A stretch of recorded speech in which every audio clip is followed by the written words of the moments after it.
kid, you get asked this one particular question a lot. It really gets kind of annoying. What do you want to be when you grow up?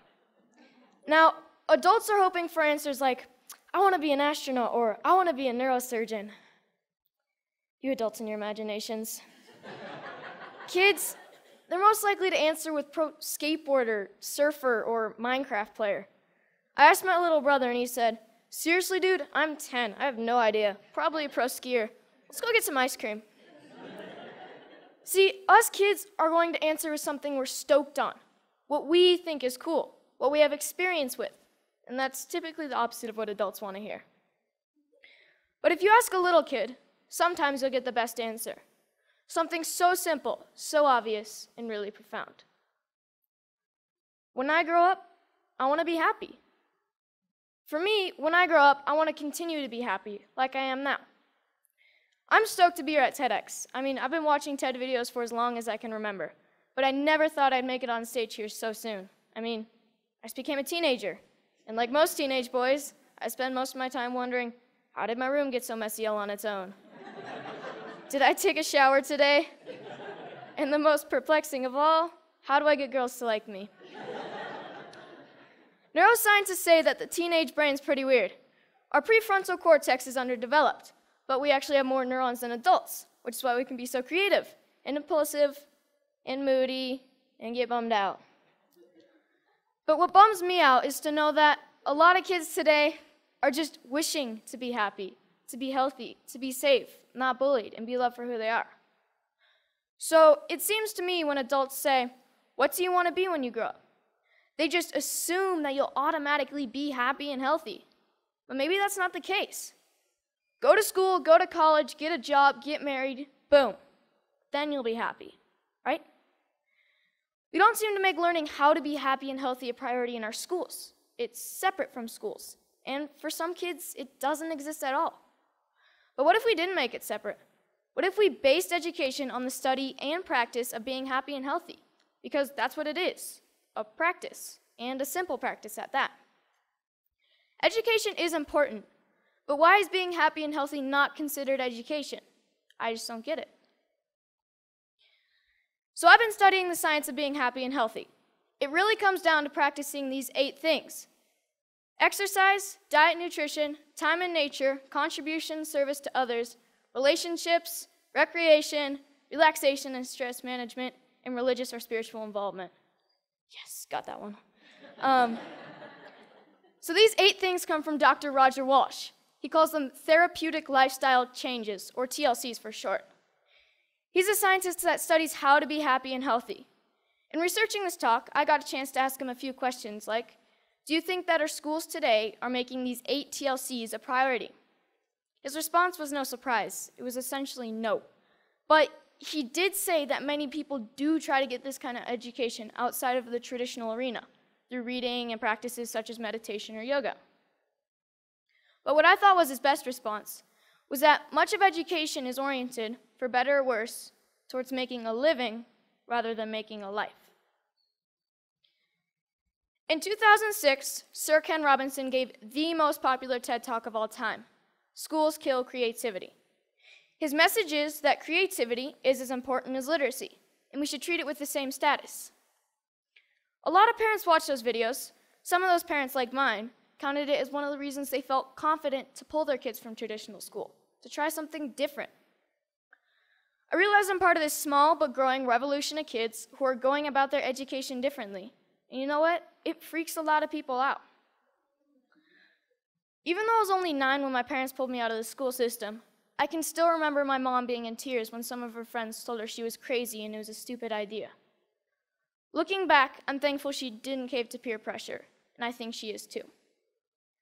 So out of the 200 million people that have watched Sir Ken Robinson's talk, why aren't there more kids like me out there? Shane McConkey is my hero. I loved him because he was the world's best skier.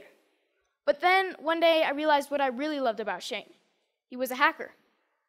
Not a computer hacker. He hacked skiing.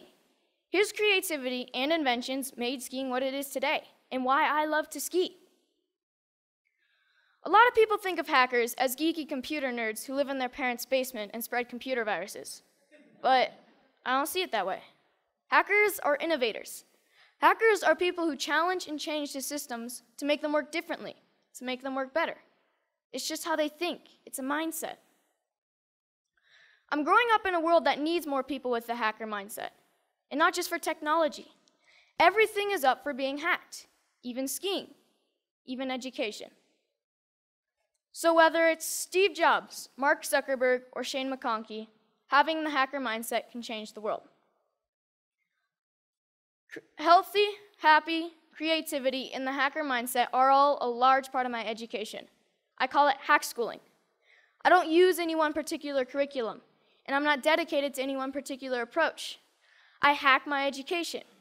I take advantage of opportunities in my community and through a network of my friends and family.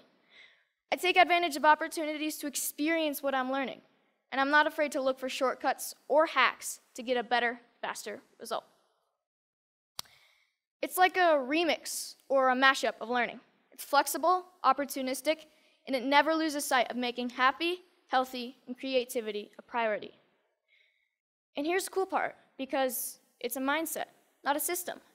Hack schooling can be used by anyone, even traditional schools.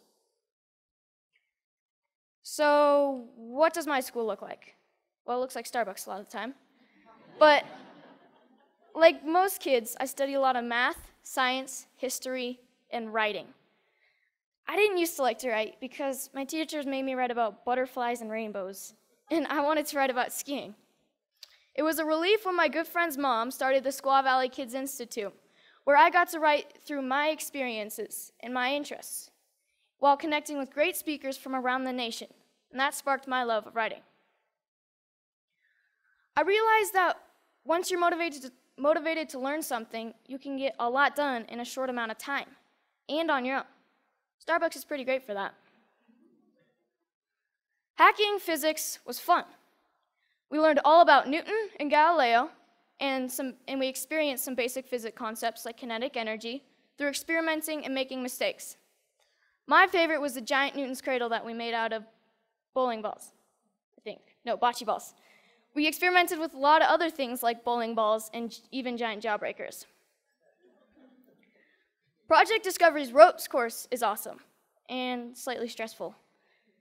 When you're 60 feet off the ground, you have to learn how to handle your fears, communicate clearly, and most importantly, trust each other.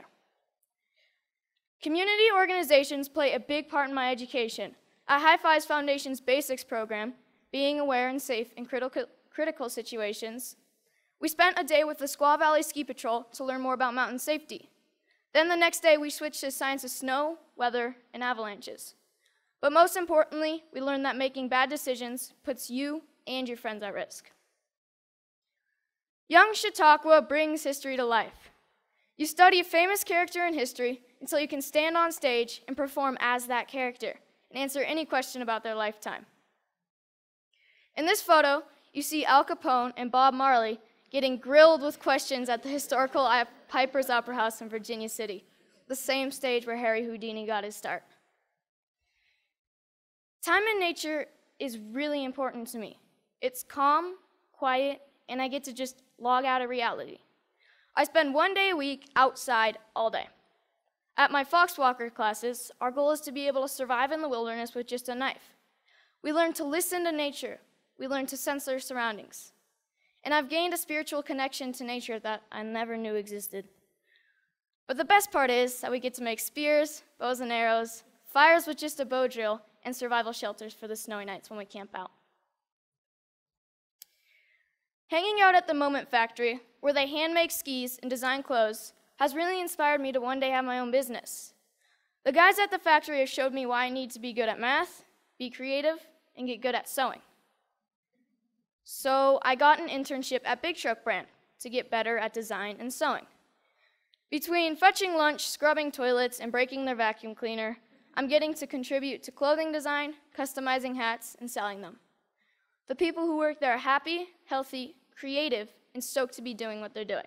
This is by far my favorite class. So this is where I'm really happy, powder days. And it's a good metaphor for my life. my education, my hack schooling. If everyone skied this mountain, like most people think of education, everyone would be skiing the same line, probably the safest, and most of the powder would go untouched. I look at this and see 1,000 possibilities. Dropping the cornice, shredding the spine, looking for a tranny from cliff to cliff. Skiing to me is freedom, and so is my education. It's about being creative, doing things differently. It's about community and helping each other. It's about being happy and healthy among my very best friends. So I'm starting to think I know what I might want to do when I grow up. But if you ask me, what do I want to be when I grow up? I'll always know that I want to be happy. Thank you.